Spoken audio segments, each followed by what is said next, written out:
உனக்கு வெக்கமே இல்லையாப்பா? அவன் என்கிட்ட பில்ல கொடுத்து காசு வாங்குதான். நாதாரி பையன் இல்லையே, அது ஏன் இடத்துல தானே அவன் ஹோட்டல் வச்சிருந்தான். அவனுக்கு அந்த நன்றி விசுவாசம் இருக்குன்னு நினைச்சேன். மண்ணாங்கட்டி, இந்த பாருப்பா, உண்மையிலேயே எசைக்கு ஒன்ன வெட்டல, சிவபாலம் தான் வெட்டியிருக்க. சொல்ல போனா உன் மேலதான் நான் கேஸே போடணும். இதுக்காக கேஸ போடாம உள்ள தள்ளாம இருக்கேன் தெரியுமா? ஏன்னா எசக்கியும் சிவபாலனும் உள்ள இருக்க எனக்கு விருப்பம் இல்ல. அந்த ஒரே காரணத்துக்காக தான் நீ தப்பிச்சுக்கிட்டு இருக்க. பாண்டி, அப்போ உனக்கு என் மேல பாசம் இல்லவே இல்லையாலே? கோபம் தான் இருக்கு. உன்னைய உள்ள தூக்கி போடாம வெளியே விட்டு வச்சிருக்கேன்ல, அதுக்கு நன்றி கடனோடு இரு. இந்த மாதிரி சீப்பான டிராமா எல்லாம் பண்ணி என் மைண்ட மாத்திரலான்னு கனவுல கூட நினைக்காங்க. இந்த மாதிரி கேவலமாலாம் நடிக்கிறதுக்கு உண்மையிலேயே நீ வெக்கப்படணும்பா. மரியாதையா திருந்திடு, இல்ல நீ என் கையால தான் அடி வாங்குவ. பாண்டி, அவ்வளவுதான் சொல்லிவிட்டேன்.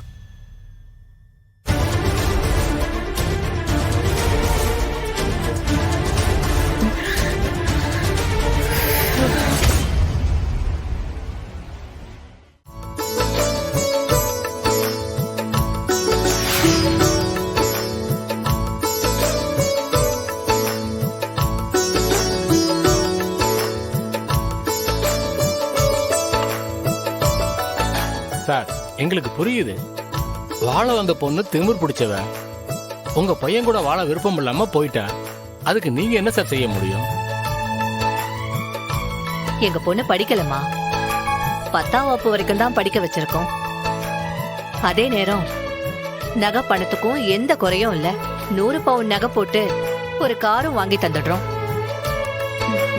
அத தவிர பொண்ணு பேர்ல ஒரு வீடு இருக்கு. என்ன ஒண்ணு, எங்க பொண்ண சந்தோஷமா நல்லபடியா வச்சுக்கணும், அவ்வளவுதான். அதெல்லாம் நாங்க பாத்துக்கிறோம். ஏற்கனவே பண்ண கல்யாணமே இப்படி கிடக்கு. நீங்க ஏதாவது தப்பா நினைச்சுக்க போறீங்களோன்னு பயந்துகிட்டே இருந்தங்க. ஏங்க, அதெல்லாம் ஒண்ணு இல்ல. நடந்தது நாங்களும் விசாரிச்சோம். அந்த பொண்ணு மேலதான் தப்பு இருக்குன்னு நல்லாவே தெரியுது.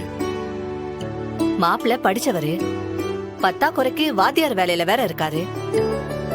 காசுனாலும் கவர்மெண்ட் காசு வருது இல்ல. பொண்ண குடுக்க எங்களுக்கு கசக்குமா என்ன? ரொம்ப சந்தோஷங்க. ரிசப்ஷன் எதுவும் பெருசாலாம் வைக்க வேண்டாங்க. நேரடியாவே கல்யாணத்தை வச்சுக்கலாம். தாராளமா வச்சிடலாங்க. நல்ல ஜோசியரை பார்த்து கூடிய சீக்கிரம் ஒரு நல்ல நாளை பார்க்க சொல்லிடுங்க.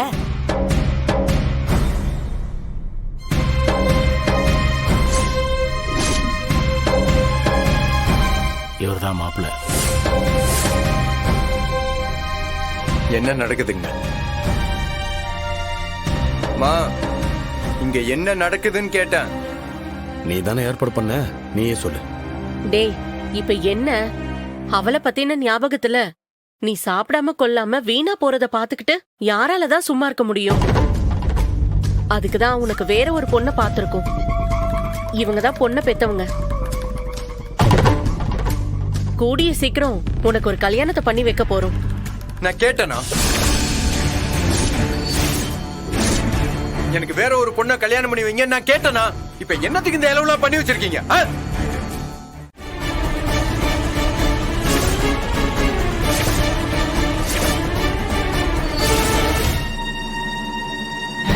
யோ வாயா, உங்ககிட்ட விசாரிக்கணும். ஏற்கனவே போலீஸ் ஸ்டேஷனுக்கு போய் நான் பட்ட அவமானம் பத்தாதா?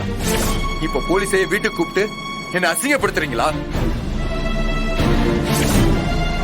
உங்களை கொல்லாம விட்டது ஏன் தப்பு?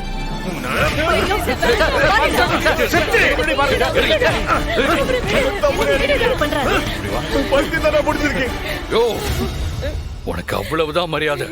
போலீஸ் முன்னாடியே பெத்தவங்களை அடிப்பியா?